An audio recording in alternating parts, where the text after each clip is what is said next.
শুভেচ্ছা জানাবে। তারপরে আমি আপনাদের একটা কথা বলতে চাই, বাংলাদেশ সাম্প্রদায়িক সম্প্রীতির দেশ।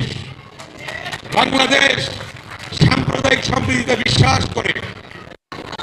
বিএনপির প্রতিষ্ঠাতা চেয়ারম্যান শহীদ রাষ্ট্রপতি জিয়াউর রহমান হিন্দু, মুসলমান, বৌদ্ধ, খ্রিস্টানকে সমান অধিকার দিয়েছেন।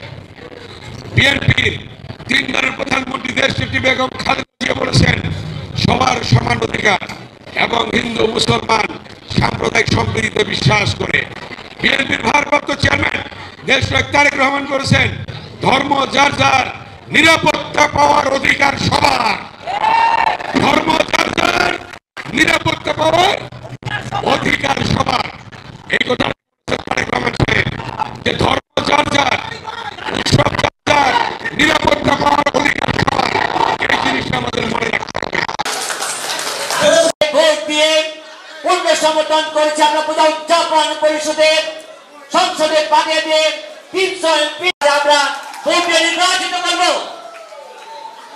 তারই অবদানে, তারই ভূমিকা আমরা পেয়েছিলাম সেই দিন। সেই আমাদের লিটন চেয়ারম্যান যে আমাদের প্রতিনিধি করেছিলেন, সেই ওয়ালটা করে দিয়েছেন, ঘোষণা দিয়ে ওয়ালটা বন্ধ করে দিয়েছিলেন। যার কথা শোনার জন্য আপনারা আসছেন, তাকে আমরা কথা বলার জন্য আমরা দিচ্ছি। আমাদের প্রিয় উদযাপন করতে পারি, সেই আমাদের মানুষ, সেই আমাদের প্রিয় নেতা।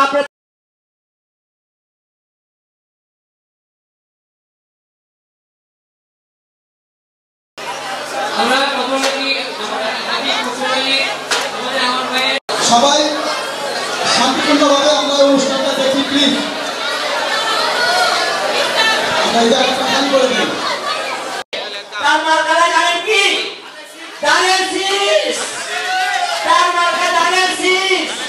ধানের শীষকে আমরা ভোট দিয়ে আমাদের প্রান্তীয় নেতা অনেক ব্যস্ততম, এখান থেকে আবার খেলা আছে, ওখানে চলে যাবে।